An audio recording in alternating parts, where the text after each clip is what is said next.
Welcome to SVG-TV News for Wednesday, October 10th, 2018. I am Rochelle Batiste with the details.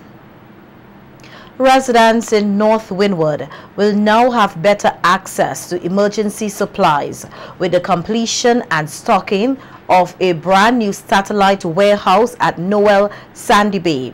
It is one of two recently constructed satellite warehouses, the other being at Rose Hall, which together cost just over $308,000 EC dollars. We get more on yesterday's opening ceremony at Sandy Bay in this report from Larissa Pugsley-Kidd. In the event of a natural disaster, there should be enough emergency food initially for residents from Rebecca to Fancy. This is now possible with the opening of the new satellite warehouse yesterday at Sandy Bay. Project consultant Richard McLeish, giving an overview, said the building itself cost approximately $150,000 EC dollars. He said the warehouse will be stocked with food supplies and every other emergency items that are needed in time of disaster. We have approximately 600 square feet, a small office, a full bathroom, and water storage of approximately 800 gallons. The gear or equipment that we procured were protective gear, stretchers and cots, water and sanitation supplies, hand tools, chainsaws, lighting, tarpaulin and ropes, first aid supplies, and firefighting. Director of NEMO Michelle Forbes said a lot of planning went into the construction of the warehouse, bearing in mind that disasters such as floods are experienced almost every year. She said that the community participated in the planning and the facility will be managed by the people. Many of you doubted us because you didn't see anything happening. Now we are here, handing over this warehouse to you. Not to NEMO, we are the custodians, yes, but this warehouse belongs to you, the community. So an event happens, the coordinator of the disaster group in Orange Hill, Miss Michael in Fancy, Miss Ingrid in Oya, can say to you here, we need cots, we need some blankets, we need some water jugs, because this has happened in my community and I need these supplies. You are to ensure that that happens. This is how the system is going to work. Minister of Housing and Parliamentary Representative for the area, Montgomery Daniel, told the residents that they will no longer have to worry about not getting supplies from the warehouse in Camden Park, as they have prepared the residents well for any eventuality. Disaster management is by no means an easy task. For when persons are in distress, solutions do not come easy. When families lose a house, or when they lose a loved one, and nothing seems to be favorable and forthcoming, such responses could be a nightmare. The warehouse at Noel in Sandy Bay is one of 6 satellite warehouses that have been built across St. Vincent and the Grenadines. Another warehouse was built in Rose Hall in North Leeward, and the satellite warehouse will be opened on Friday. Reporting for SVG-TV News, I am Larissa Pugsley-Kidd. A tourism official has said she expects the 2018-2019 cruise season to be as exciting as the last. Marketing Officer for Yachting and Cruise at the Kingston Cruise Terminal, Nicole Hazel Gunn-Munro, told SVG-TV News that so far the cruise ships have shown a lot of interest in the destination. The first cruise ship is expected to arrive here on November 1st, 2018. Hazel Gunn-Munro attributes the response from the cruise ships to the hard work done to market St. Vincent and the Grenadines. Yes, I can only see us growing. This upcoming cruise season is supposed to be just as good, or even maybe a little better. Our first ship is on November 1st, and we look forward to that. And we have some ships that we've never had before coming. And we're also seeing the interest. A lot of the cruise lines are now reaching out to us instead of us having to reach out to them, which is looking very good for us. I think the airport has helped as well with putting us more on the map. We're doing a lot of marketing. We go out, we meet with these cruise lines and let them know that St. Vincent and the Grenadines is here and it's a beautiful country and we have a lot to offer to visitors. And I think it's actually the work that we've been putting in, we're now seeing the results, but we still have have a lot of work to do. So I think we're going to continue to grow, and as long as we continue to make progress and make improvements, I think we're only going to see brighter days. She said she is, however, not blinded by last season's successes, and they will continue to work to improve SVG's tourism product. There's work as in promotion. There's work in the country as in keeping the place clean. There's work in how do we showcase the beautiful aspects of the country with tour options and activities for people to do. And there's many more, but I think we're on the right path, and we've been doing a pretty good job, so I can't see why we can't move forward. Monroe said the port will continue to partner with skilled persons and cultural performers, giving them a platform during the cruise season as their skills help to enhance the tourism product. Of course, and we've been doing that for years now. We have a lot of musical entertainment down here, and not only by instruments and voice, we also have dancers that come down once in a while. For every ship that we usually have some form of entertainment for the visitors. We usually, as they walk off, we usually have a string band that plays, and then inside in the afternoons we usually have some kind of live performance. A lot of the time it's a live band, sometimes the steel band, sometimes it's a full band with vocals, but sometimes we incorporate persons dressed in carnival costumes. We've also incorporated, as I said, dancers. We've actually also have dramatization done. So I welcome anybody who's interested and might have a talent to showcase to come to my office, and let's discuss how we could showcase your talent when a cruise ship comes in. That skilled and experienced group of bartenders, known as mixologists, was given the opportunity here this week to sharpen their skills and learn more about their craft. This as a veteran mixologist, King Fields held a workshop yesterday at Hotel Alexandrina for seasoned and aspiring mixologists.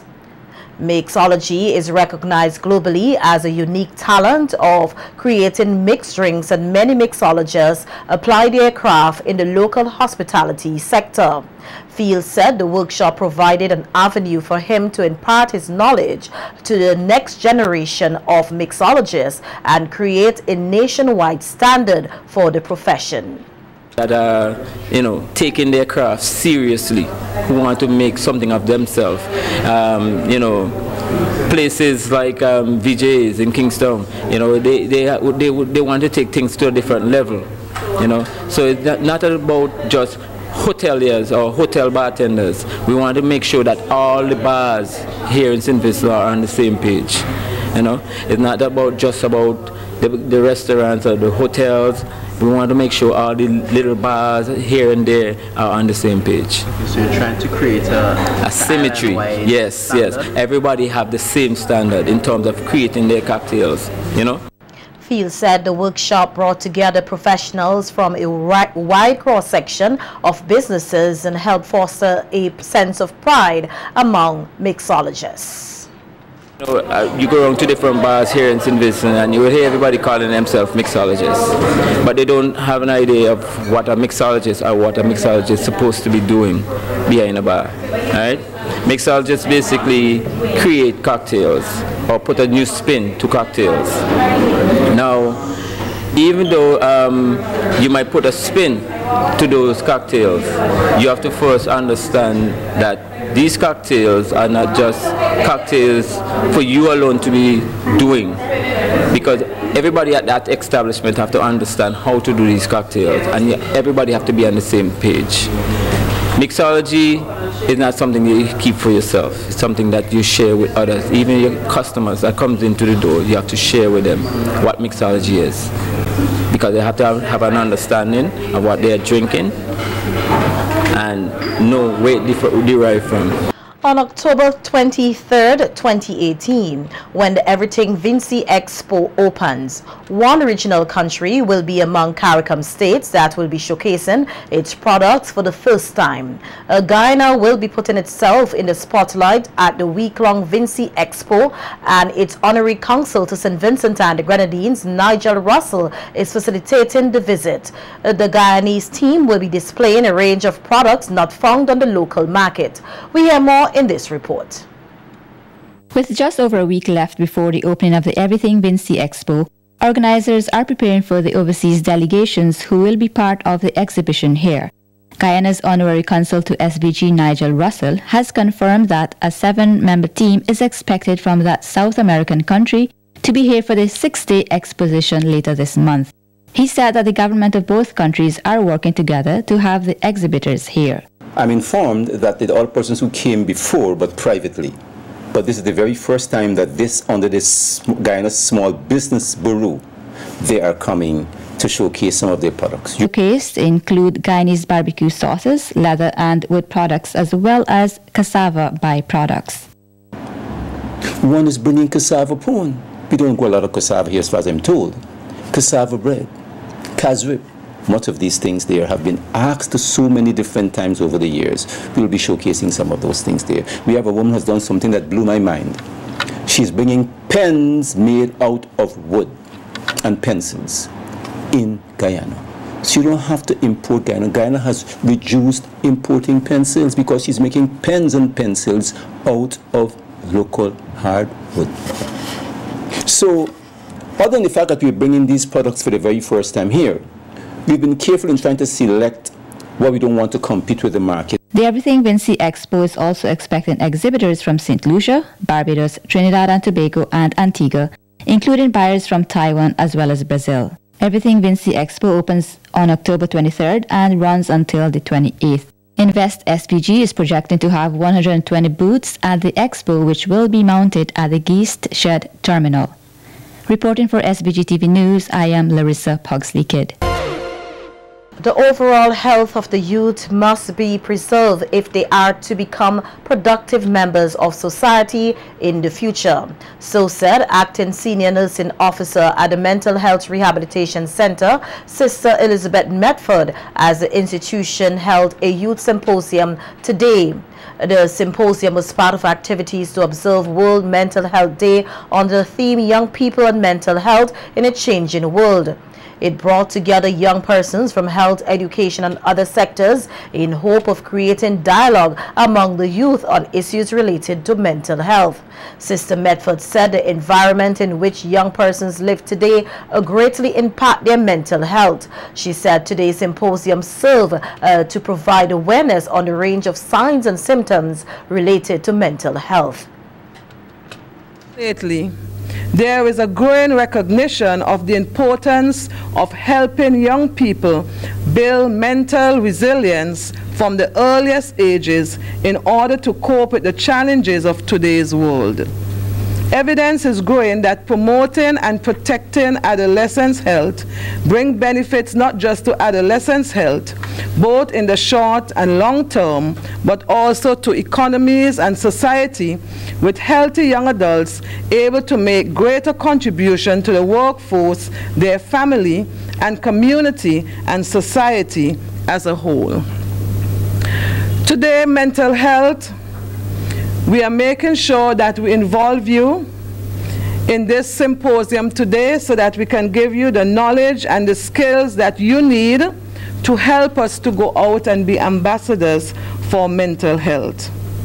The acting senior nursing officer said that many people are stigmatized, including young persons with mental illnesses, and she saw the symposium as a step forward in addressing this issue and creating an opportunity for young persons with mental health issues to lead normal lives. Today, we are going to place mental health in your hands. The youths of our nation who will soon be the leaders of tomorrow. Let today be the starting point of collaboration with all our youths in the aim of reduction of stigma and discrimination for patients suffering from mental illness. Their future is in your hand. The knowledge and skill you gain here today, if effectively applied, will help us to build a strong nation. Remember, there is no health without mental health, and health is a shared responsibility. Meanwhile, Permanent Secretary in the Ministry of Health, Cuthbert, encouraged the participants to have meaningful discussions to help build a better society for those suffering from mental health problems. We need to confront this sense of alienation amongst our young people.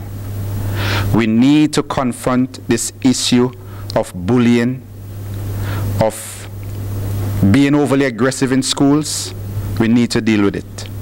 We need to be able to look at the homes, parent-children interaction. There's a teenage gap. We need to look at these things. Generally, we need to be able to assist young people to live a normal life. And we can do so by helping to sensitize them about the signs, the risk factors which can lead to mental illness. And when we do that, we need to provide them the care and treatment, the counseling, etc., that they would require to deal with such. I would very much want for you, the audience, to have a very good working session today. And I really and truly say to you that when you leave here, don't leave what you learn here in this room today. Take it with you. Residents living close by to the Lower Kettles beach were unable to save an elderly woman who was believed to have drowned this morning. The woman is said to be a resident at Camden Park, residing at Camden Park with her Vincentian husband. We hear more in this report.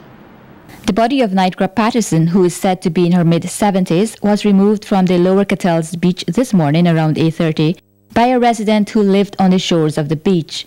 Residents told SVG-TV News that she was seen with another elderly woman on their way to the northern end of the beach very early this morning. One resident said that her friend called for help, but when he arrived, there was nothing he could have done to save her. She was anti-belly floating.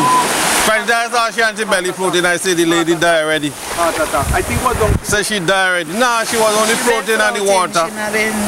She was floating on the water. Not too far from the shore, quite nearby. Alright. And she could swim all like that. Sometimes she does take a little swim all the time and then swim. Tell my daughter that she come out the water. When she leaves, she in the water. And then when she coming out the water for go change the clothes, she close. She look back and see she on top, she face floating. Patterson, who is reportedly a St. Lucian with British residency, was well known by persons who lived at Kettles. Yeah, they just come right from Monday to Friday and bathe. Only Saturdays and Sundays they don't bathe down here. I just saw when they was coming down this morning. So I told them when they coming down this morning to come and get a seawater bath.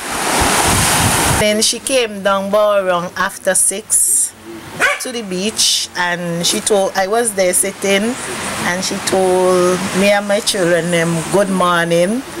Residents say the area is quite peaceful and they can't recall there ever being a drowning at the Kettles beach before. The police are carrying out investigations. Reporting for SVG-TV News, I am Larissa Pugsley Kidd.